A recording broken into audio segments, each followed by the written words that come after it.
apresentação, todos leram. Os que forem favoráveis permaneçam como estão, ou alguma abstenção, é da Ângela Podolski. De mais alguém? Alguém é contra? Ninguém é contra. Então, por maioria, ela foi aprovada. Bom, agora vamos falar. Eu vou abrir a inscrição para a fala dos conselheiros. Por favor, respeitem os 3 minutos, porque nós temos uma apresentação do professor João Tito Borges a respeito do balanço de vazão de águas em rios, implicações para reuso industrial, que vai ser uma palestra que nos vai ensinar muita coisa. É um assunto muito importante para o meio ambiente. Então, estou abrindo a fala dos conselheiros e, por favor, respeitem aqueles 3 minutos regimentais. Então, quem gostaria de se inscrever? Ângela Podolski. Mais alguém? Mais alguém quer se inscrever? Então, Ângela, por favor.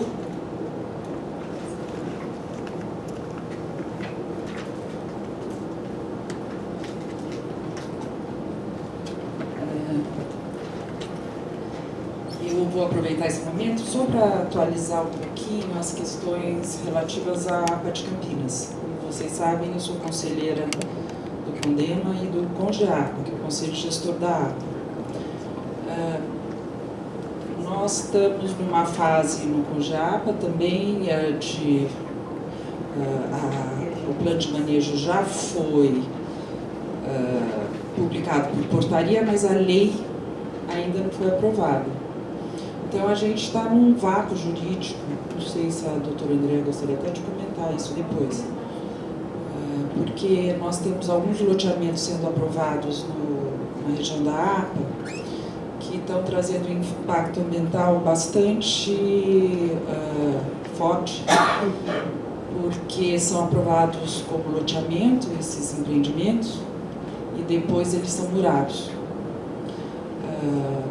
Um deles, que já está pronto, aprovado, operando, pelo menos metade dele, que é o Entre Verdes, ele possui 6 passagens de fauna interna, porque as áreas verdes ficaram todas para dentro dos muros do loteamento.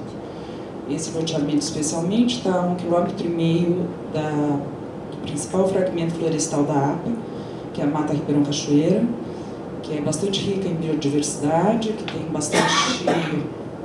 já teve bastante visualização, pesquisa de animais em vias de extinção, e essa característica do loteamento, com muros bastante altos. Agora eles puseram, além dos muros, cerca elétrica, nesses 3 milhões de metros quadrados. Isso está provocando uma evasão de animais, porque os animais batem nesses muros.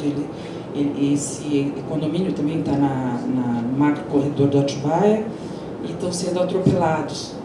Então, a gente tem 4 casos recentes de atropelamento na Avenida Mackenzie de animal silvestre.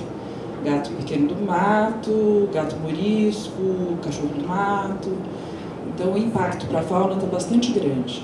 E os outros 2 que estão sendo aprovados agora vêm com o mesmo modelo. Eles vêm como loteamentos abertos, aprovados aqui na prefeitura, o que permitiria a circulação da biodiversidade, porque todos os loteamentos têm área verde, tem tudo que é exigido por lei dentro da APA, e a intenção é fechar, murar e fazer aquele super esquema de segurança. Então, o movimento que a gente está fazendo agora no CONGEAPA com relação a isso, primeiro, é questionar essa forma, que a gente não acha adequada, e segundo, que as associações desses loteamentos comecem a participar efetivamente do Conselho Gestor da APA, porque só o Entre Verde são 1.700 lotes, sendo que muitos, eu não sei exatamente quantos, são 100, são multifamiliares. Então é para ter um adensamento violento numa área que ainda é bastante frágil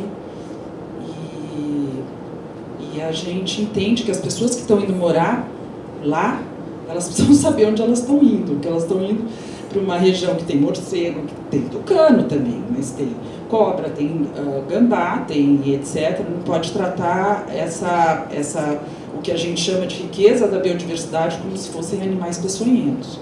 E é isso que a gente está imaginando que ocorra, porque as pessoas, de fato, não estão tendo orientação do que é a APA de Campinas e o que significa.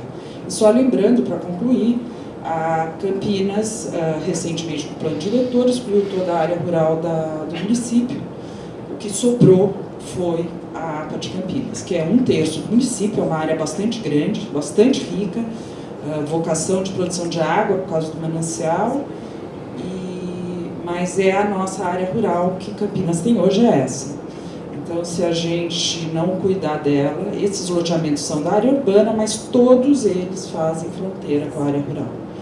Então, o impacto está bastante grande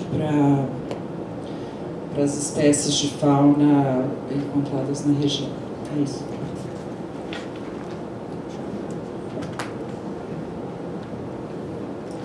Eu queria só fazer uma lembrança, numa das falas da professora, da doutora Pia, da presidente, com relação ainda à questão da pedreira. Me parece, pela informação que a gente teve também, que o alvará que não foi concedido, apesar deles terem a LO da CETESB com uma série de condicionantes, né, eles não querem cadastrar a área como área urbana. Eles querem continuar operando lá sem recolher os impostos de IPTU, que é uma fortuna, né? E eles só estão operando lá porque antes dessa pedreira paralisar, a questão de alguns 5, 6 anos atrás, a última concessionária que tinha o contrato para operar, ela teve autorização para uma implosão e ficou uma quantidade já de basalto já disponível para manufatura. E aí o que eles estão fazendo? Esvaziaram, porque ficou lá parado 5 anos, aquilo virou um lago naturalmente. Após o DAE ter dado, porque eu tenho acompanhado esse processo na CETESB, porque é a jurisdição da CETESB, né?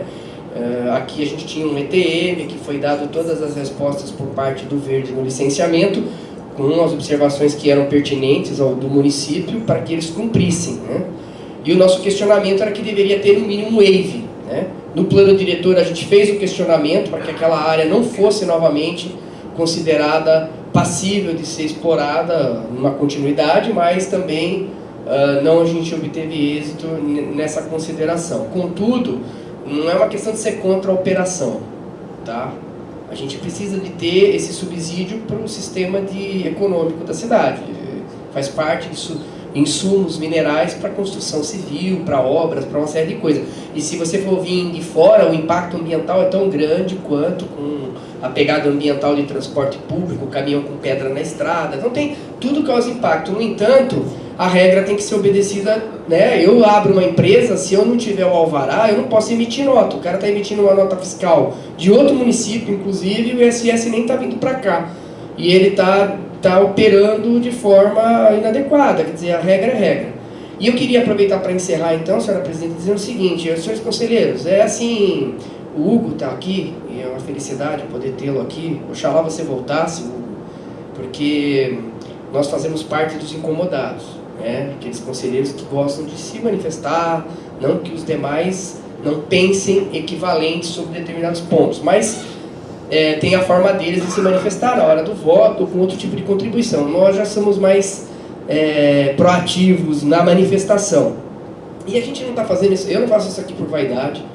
Eu venho aqui no Conselho de Meio Ambiente por uma questão de que eu acredito na cidadania e na democracia participativa.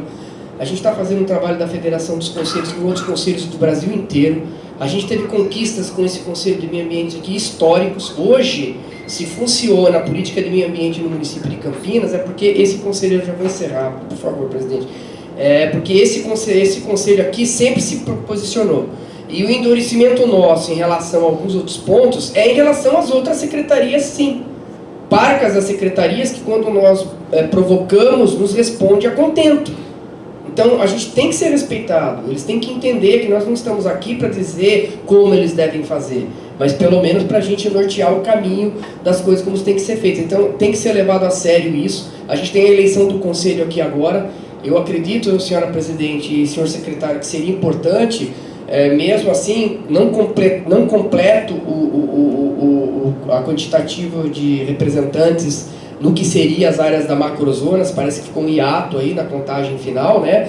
A avaliação de que, claro que a gente vai considerar a regra aí, mas de ter o chamamento posterior, levando em consideração, doutor André, o que a gente já prevê na nova lei, independente de ser associação de bairro, se é uma ONG e ela está disposta, a vaga está remanescente, é melhor que a gente abra espaço para participar do que a gente fique aqui capenga na participação, né, etc., até que a gente se ajuste à lei. Isso a gente teria que ver se também, enquanto resolução, pudesse atrelar isso de alguma maneira. Então fica a minha sugestão, o agradecimento e minhas escusas aos conselheiros, porque às vezes parece que a gente é arrogante, pode parecer que eu sou metido, pode parecer um monte de coisa. Não eu não consigo desenvolver um trabalho aqui com vocês, vir aqui, dedicar um tempo que eu podia estar trabalhando na minha empresa, ganhando dinheiro, cuidando das minhas coisas, ou cuidando das minhas filhas, né? Para vir aqui porque eu gosto de Campinas, amo as pessoas de Campinas, entendo que é importante a gente evoluir, sem fazer juízo de valor de ninguém, mas eu acho que a gente precisa começar a dar uma chacoalhada novamente, o Condema precisa se chacoalhar novamente. Está muito morno, a coisa está muito morna. Ser morno, quando eu falo ser morno, não é uma questão de ficar agredindo ninguém, ficar acusando, mas a gente levantar os pontos que precisam ser regrados em normatizações, regrados em resoluções, para que elas sejam aplicadas de fato. Como o GALC, por exemplo, né? Como o GALC tem resolução Condema, se eu não me engano é a resolução número 2, não sei de que ano, né? Ainda na época do Rafael Moya, e simplesmente o GALC não é obedecido aqui no município. Então, desculpe me estender, e eu peço escusas aos senhores conselheiros, assim, por ser tão, assim, excessivamente proativo, né? Mas não dá pra gente ficar sentado em berço esplêndido, entendeu? Espero que a gente tenha o respaldo de vocês sempre na nossa manifestação e o apoio para que a gente possa alcançar os objetivos, que são objetivos de democracia participativa para a qual o Conselho foi criado. Obrigado.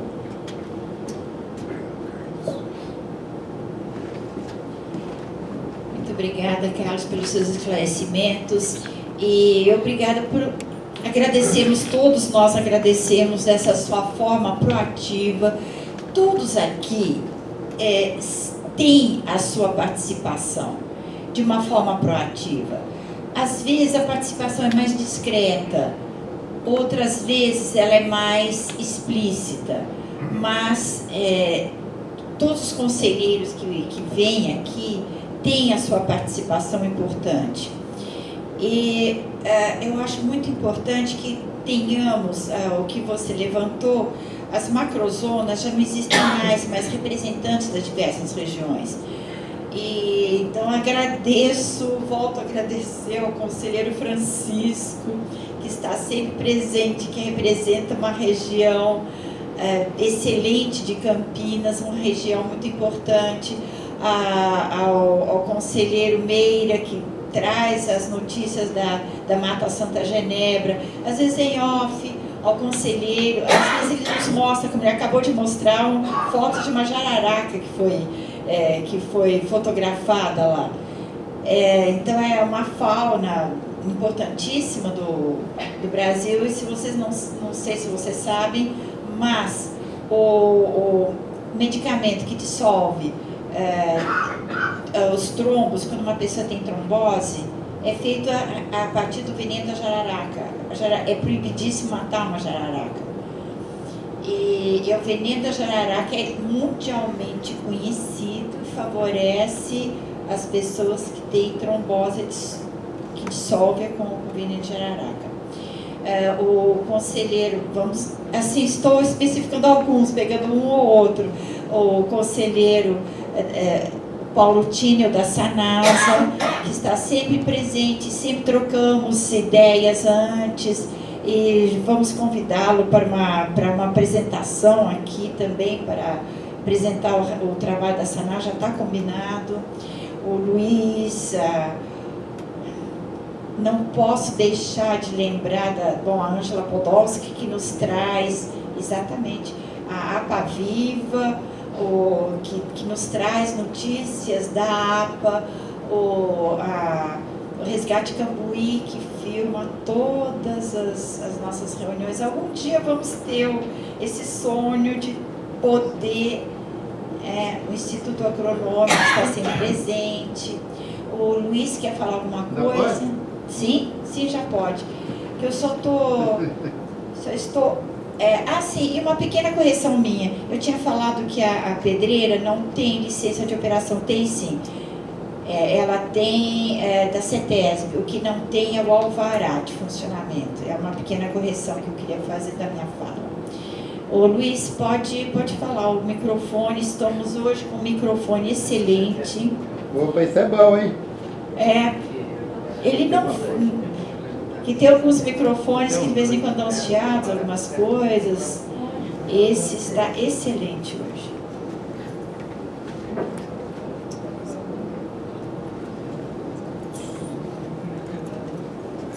Boa tarde, senhores conselheiros. Sou Luizão, eu represento a UMEC, a União das Associação de Moradores do Município de Campinas, tem 36 associações cadastradas. Você sabe que o que o Alexandre estava falando agora, a gente passa por ignorante, um monte de coisa. Eu, senhores conselheiros, procuro falar quanto mais simples e simples, que é a melhor coisa que tem. Na verdade, tem pessoas que às vezes não entendem o que você está falando e tem vergonha de perguntar o que você falou. Eu não tenho vergonha, se eu não entender, eu pergunto para a pessoa mesmo, acabou, quero sair informado. Mas eu quero falar mesmo, agradecer a Sanasa, né? Quantas vezes eu vim aqui questionar a Sanasa, que estava poluindo o meio ambiente, causando impacto negativo ao meio ambiente, e hoje eu vim aqui agradecer, né? Principalmente o presidente da Sanasa ali, o Paulo, né? Fizemos, olha, só tem a agradecer, não estou aqui puxando o saco, estou falando a verdade. Se merecer, você falar também que não fez. Fizemos uma reunião lá com a diretoria da Sanada, junto com o Paulo, resolvemos tudo. Todo aquele esgoto que tinha na região do Campo Belo, vazamento geral, foi tudo consertado. Quando precisa de alguma coisa, não precisa nem de vir aqui esperar 30 dias para vir aqui reclamar, já passa os hábitos para o Paulo, já para deixar aqui normal. Isso é excelente. Significa isso o quê? Saber fazer parceria, um respeitar o outro, não é verdade? E assim, todos os órgãos trabalhando junto, vai longe. Agora para a nossa presidente. Então, presidente, por favor, eu precisava saber a senhora falar sobre a eleição, né? Isso é muito bom. E do outro lado, eu queria falar uma palavrinha muito simples, mas que seja uma tarefa de nós todos, juntos, sem questionar ninguém. Campinas, adoro Campinas. Mas Campinas tem vários tietezinhos em Campinas. Vamos falar do Tietê ali, que sai ali do aeroporto, por ali e tal, e passa ali no Ouro Verde. Tietê que esgoto, nossa, nem sei quando. Mas são coisas fáceis de resolver. Eu tenho um bom planejamento aí, não sou engenheiro ambiental não. E não, fica milhões, não fica nada disso. Nós usamos o que nós temos e nós acabamos com isso, tenho certeza disso. Só pode ser, mas só que o conselheiro, sem ser remunerado, não tem como, você tem que cuidar das suas obrigações. Mas tem jeito. Para que nós se torne um conselho respeitado na região metropolitana de Campinas, nós teremos que fazer isso.